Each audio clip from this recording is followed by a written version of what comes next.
Selamat datang kembali di channel YouTube ini. Kali ini saya akan membahas tentang filsafat kekerasan. Kalau ada yang keras-keras ini biasanya orang-orang suka ini.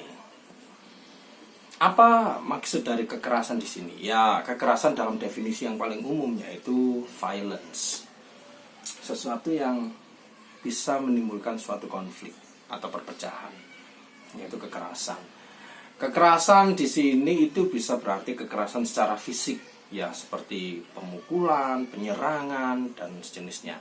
Bisa juga kekerasan yang non fisik atau simbolis. Misalnya kita mengolok-olok seseorang, misalnya kita ngata-ngatain seseorang, atau kita menghina seseorang, itu juga termasuk kekerasan.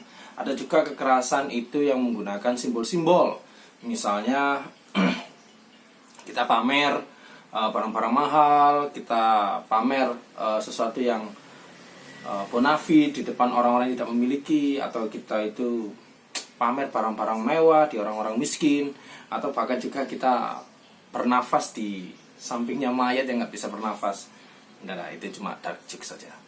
Oke, jadi kekerasan. Asal usul kekerasan itu dari mana?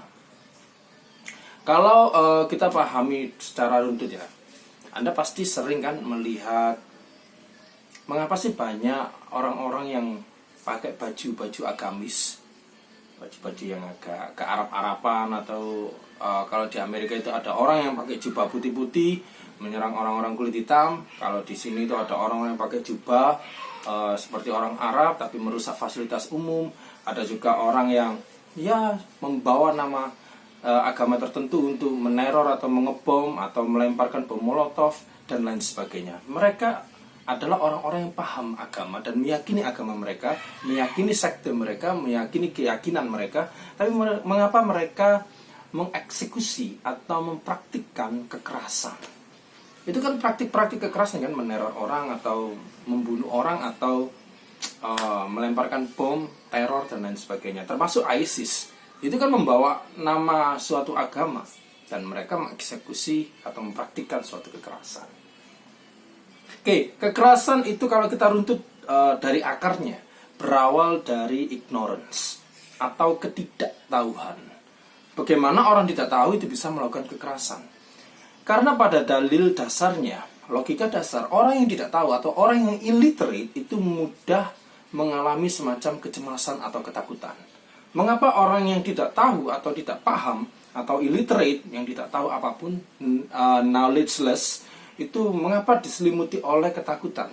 Ya karena dia akan selalu kalah debat, dia akan selalu kalah dalam dialektika, dia akan selalu kalah dalam membuktikan data dan juga memaparkan fakta secara kronologis, secara metodologis, dia kalah segalanya. Karena manusia pada dasarnya adalah makhluk yang Homo sapien itu adalah makhluk yang menggunakan akal. Jadi ketika orang kalah dalam beradu argumen atau tidak tahu tentang suatu informasi dan lain sebagainya, dia akan mengalami kecemasan. Dan biasanya reaksinya orang yang mengalami kecemasan atau ketakutan kalau dia itu dianggap bodoh atau tidak tahu, maka dia akan ngeyel. Dia akan membantah tapi tanpa bukti atau tanpa data. Dia hanya akan membantah dan terus membantah dan menunjukkan bahwa dia itu paham meskipun tidak paham. Itu adalah reaksi primitif dari ego yang diinjak-injak karena dia tidak tahu. Sehingga orang yang tidak tahu itu cenderung banyak omong, atau kita menyebutnya tong kosong nyaring bunyinya. Karena dia hanya sekedar mengoposisi, menentang, berargumen, beradu argumen, mengkritiki sesuatu tapi tanpa bukti dan tanpa data.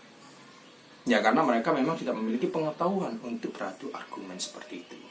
Jadi ketika ada orang yang ngeyel terus tapi argumennya itu tidak jelas, bisa kita katakan bahwa dia mengalami suatu ketakutan. Ketakutan itu karena dia tidak tahu atau knowledgeless atau illiterate. Oke? Ketika orang tidak tahu, maka itu memanifestasikan suatu ketakutan.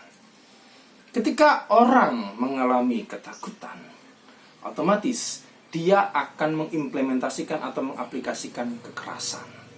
Makanya kalau ada seorang profesor yang melakukan kekerasan fisik karena kalah argumen, Anda bisa mengklaimnya secara subjektif atau asumtif bahwa itu adalah profesor bodong.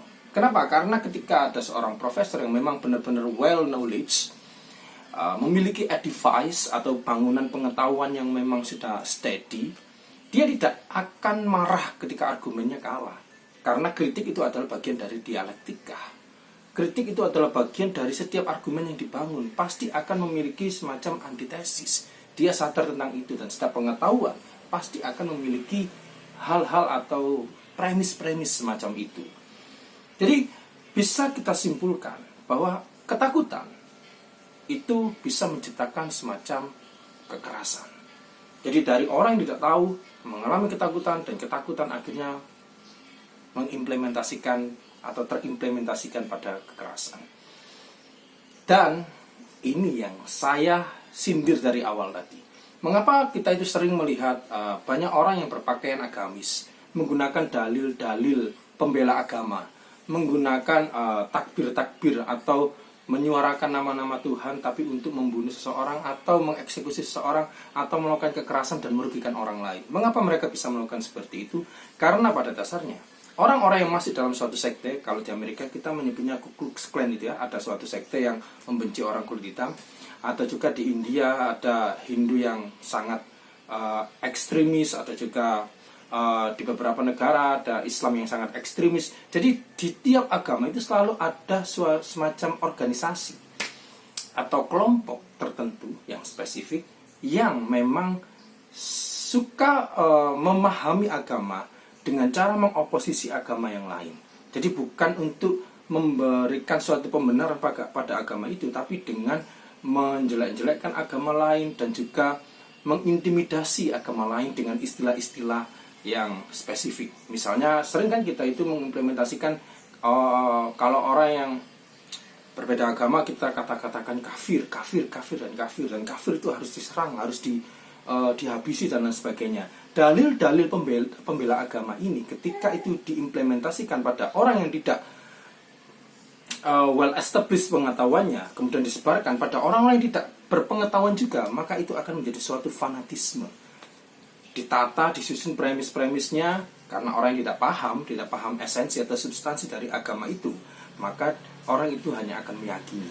Fanatisme inilah, fanatisme adalah refleksi atau cerminan bagaimana orang itu sebenarnya mengalami insekuritas, rasa amanan. Karena apa? Ya karena memang dia tidak tahu apa-apa dan dia harus bertumbuh pada siapa. Sifat dependensi ini itu terjadi hanya terjadi pada orang yang memang tidak memiliki sandaran pengetahuan yang memang dia pelajari dari banyak referensi. Ketika orang yang kosong otaknya, dia hanya akan fanatis pada siapa yang dia ikuti. Dan dari sana kekerasan itu terjadi.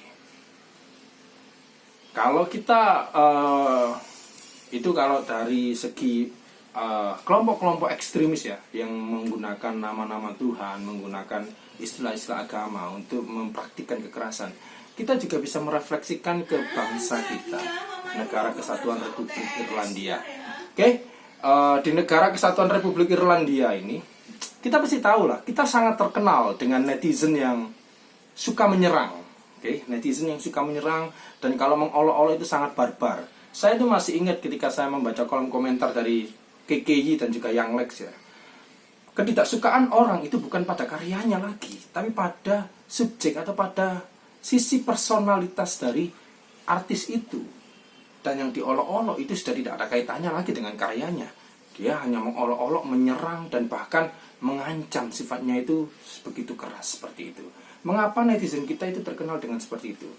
Ternyata itu ada kaitannya dengan tingkat literasi di Indonesia yang sangat rendah. Anda bisa melihatnya di data di UNESCO.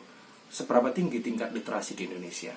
Dan juga sistem pendidikan kita yang diajarkan untuk menghafal dan tidak paham substansi dari apa yang mereka baca. Kita didorong untuk kerja, teknologi, kemajuan teknologi, dan lain sebagainya. Tapi kita tidak benar-benar paham mengapa kita harus mengikuti teknologi itu atau mengimplementasikan teknologi itu. Mengapa kita harus membaca sesuatu? Mengapa kita harus paham sesuatu? Padahal semuanya itu pasti memiliki tujuan baik pada sisi kemanusiaan dan peradaban manusia, bukan untuk menghancurkan satu sama lain. Karena saya yakin dengan membaca, dunia akan selamat. Dan itu kenapa Tuhan menciptakan akal, bukan hanya menciptakan keyakinan. Karena dari begitu banyak orang yang berkeyakinan, tidak semuanya berakal. Oke, itu saja yang bisa saya katakan kali ini. Thanks for watching.